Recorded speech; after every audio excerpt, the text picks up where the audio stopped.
2,000 years ago, before churches were built, before doctrines were written, and before the teachings of Jesus were translated into other languages, there existed a world that understood words very differently than we do today. In that world, a word was never just a word. A single expression could carry multiple layers of meaning, revealing truths about the body, the soul, and the divine, all at the same time. The people who walked beside Jesus knew this. They listened carefully because they understood that hidden within certain Aramaic words were teachings capable of transforming an entire life. For centuries, much of this understanding seemed lost. Generations passed. Languages changed. Translations multiplied. What was once rich with meaning became simplified, shortened, and sometimes misunderstood. Then something remarkable happened in 1945. Near Nag Hammadi in Egypt, ancient manuscripts were discovered buried beneath the earth. These texts opened a window into the spiritual world of the earliest followers of Jesus, revealing perspectives that had remained hidden for almost 2,000 years. Among the many mysteries uncovered was a recurring idea that certain words spoken by Jesus carried extraordinary significance. They were not magical formulas.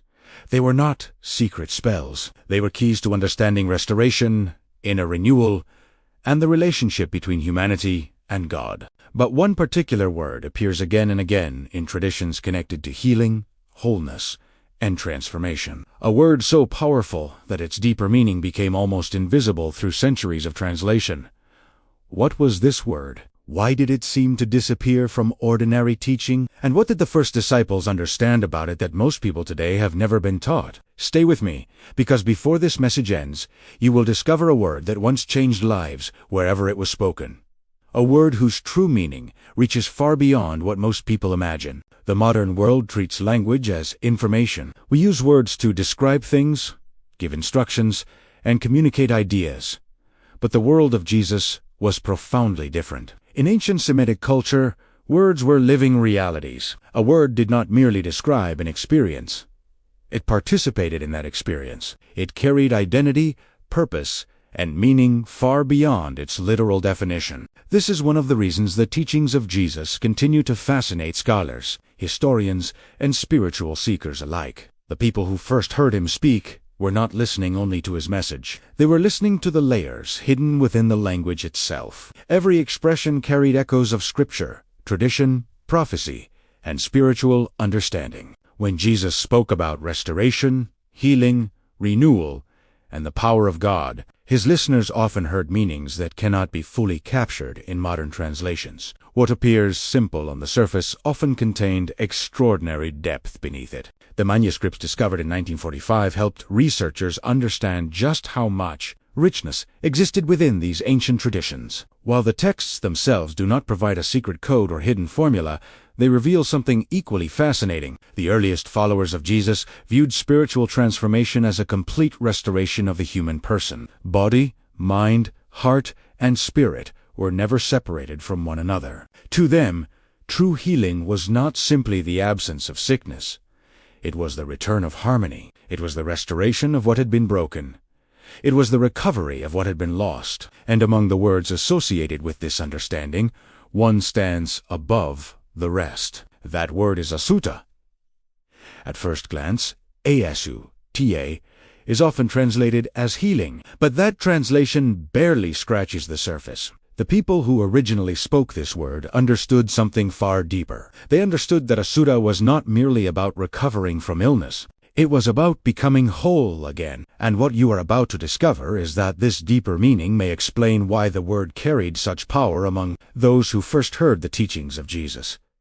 The moment we hear the word healing, most of us think about the physical body. We think about recovery from disease, relief from pain, or restoration after injury. But the ancient Aramaic worldview operated from a much broader understanding of human life. This is where the true depth of asuta begins to emerge. To the people who spoke Aramaic, a human being was not divided into separate compartments. The body affected the mind affected the heart affected the spirit. Everything was connected. Because of this, the idea of healing extended far beyond physical recovery. When early listeners heard Asuta, they understood restoration on every level of existence. They heard the possibility of inner peace replacing anxiety. They heard reconciliation replacing division. They heard hope returning where despair had taken root. They heard the restoration of a person's relationship with God, with others, and with themselves. This understanding helps explain why so many teachings of Jesus focused on wholeness rather than simply curing symptoms. Again and again, he addressed the deeper condition beneath visible struggles. He restored dignity to the rejected. He brought hope to the discouraged. He renewed purpose in those who felt lost. In many ways, Asuta represented the reversal of fragmentation. It pointed toward the restoration of what life had scattered. It reminded people that God's desire was not merely to repair one part of a person while leaving the rest broken. The goal was complete renewal. And perhaps this is one reason why so much of the original depth became difficult to preserve through translation. Modern languages often require one word to carry one meaning. Ancient Aramaic did not work that way. A single word could contain an entire worldview. The deeper researchers study these traditions, the clearer it becomes that Asuta was never simply about healing the body. It was about restoring the whole person. And in the next chapter, we will go even deeper into the hidden layers of this remarkable word, and discover why its message may be more relevant today than at any other moment in history. Understanding these frequencies is the first step, but mastering their vibration in your daily life is where the true miracle happens. I receive many messages asking for the correct pronunciation and sequence of these sounds, so I have prepared 2 sacred guides to help you bridge this gap. You can find the link pinned in the comments to begin your practical journey today, and the best is yet to come. In the next chapters, you'll discover what could change everything for you.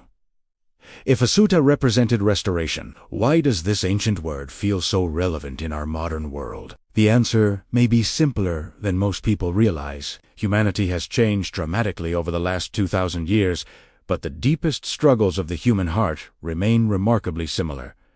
People still carry fear. They still wrestle with uncertainty. They still search for meaning, purpose, and peace. The circumstances may look different, but the inner experience is often the same. This is why the teachings of Jesus continue to resonate across generations. He did not focus exclusively on external conditions. Again and again, he addressed the invisible burdens people carried within themselves. Long before modern psychology existed, he understood that many forms of suffering begin long before they appear on the surface. When ancient listeners heard Asuta, they did not imagine a temporary solution.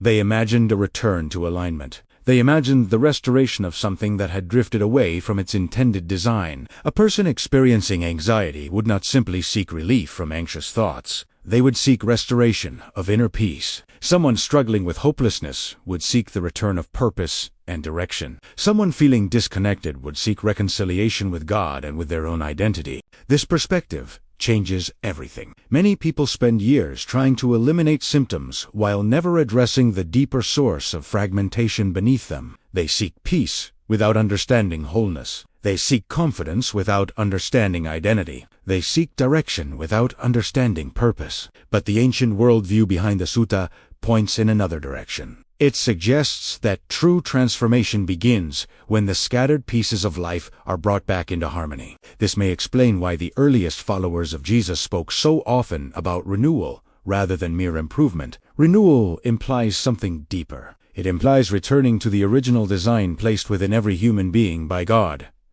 And what if the greatest obstacle to experiencing this restoration is not found outside of us at all? What if it begins with forgetting who we truly are? That question leads directly into the next layer of this remarkable word. One of the most fascinating aspects of Aramaic is that many words communicate ideas that are difficult to express in modern languages. This is especially true when we examine the deeper spiritual dimension of a Sutta.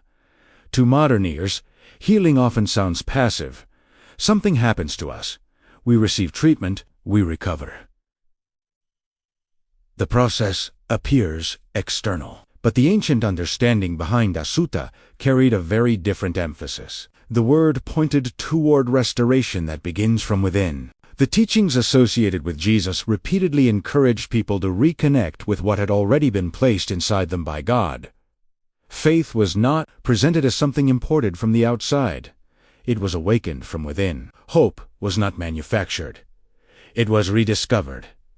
Purpose was not invented. It was remembered. This perspective becomes even more powerful when we consider the challenges of modern life. Many people live with a constant sense of fragmentation.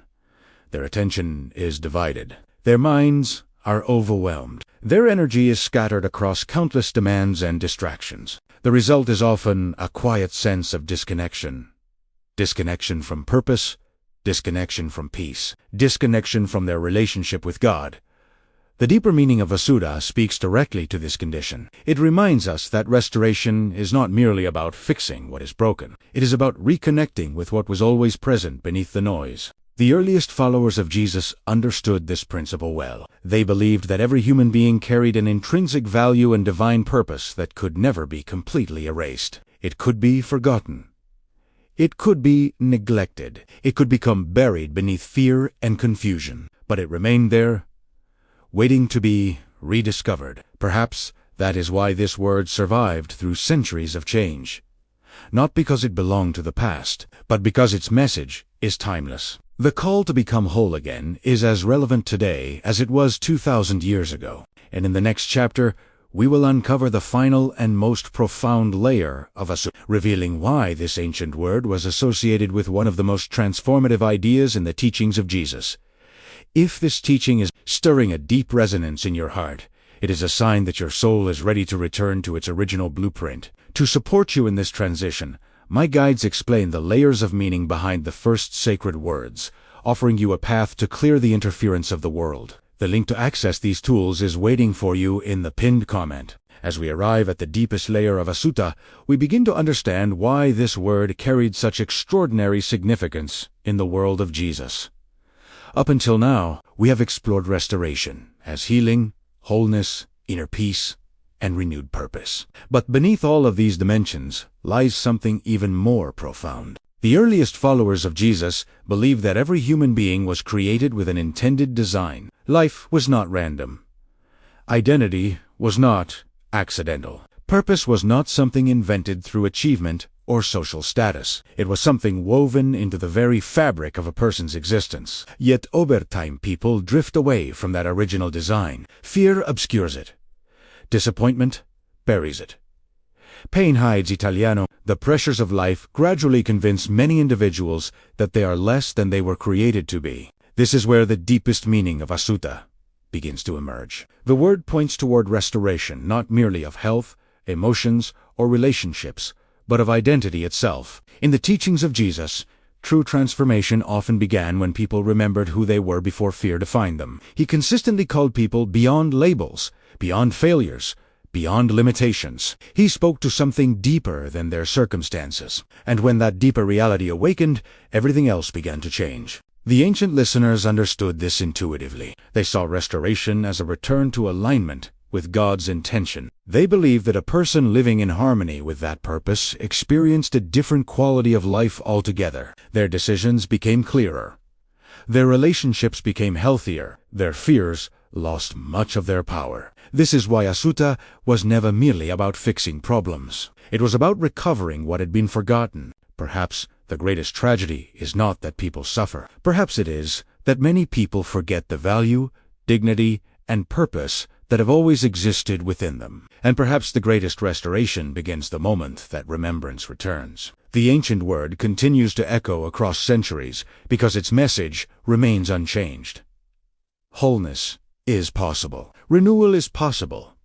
Restoration is possible. And that truth may be far more powerful than most people have ever been taught. The transformation protocol. Take a moment now and reflect on everything we have explored together. We began with a forgotten world where words carried layers of meaning beyond anything most modern languages can fully express. We journeyed through the ancient traditions surrounding Jesus, discovering that restoration was never understood as something limited to the physical body alone. The word Asuta revealed a vision of life that is remarkably different from what many people expect. It speaks of healing, but also of wholeness. It speaks of peace, but also of purpose. It speaks of renewal, but also of identity. Perhaps the most important lesson is this: Restoration begins when we stop defining ourselves by our wounds. Every person carries experiences that have left marks upon the heart. Every person knows what it feels like to face uncertainty, disappointment, fear, or loss. Yet the message behind the sutta reminds us that these experiences do not have the final word. The final word belongs to restoration. The final word belongs to the possibility that what has been fragmented can become whole once again. As you leave this message today, carry this ancient understanding with you. Whenever life feels scattered, remember the deeper meaning behind a sutta.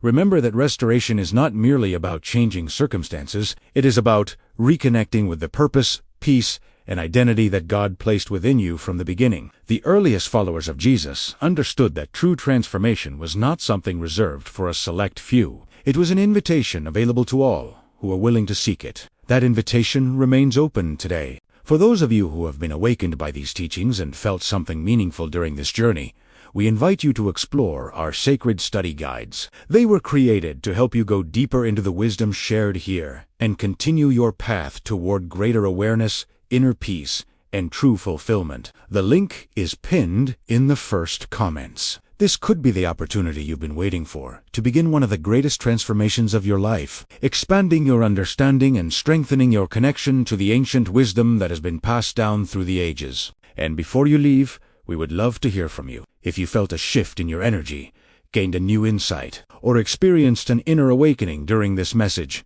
write the word restoration in the comments below. Your testimony may inspire and encourage many others who are also seeking light, knowledge, and renewal in their lives. Right now, before you close this video, come to the comments and tell us, what did you feel? What shifted? We read every single response. And if this teaching found you today, subscribe to this channel. Every week, we go deeper into the ancient frequency codes that were always meant to be yours.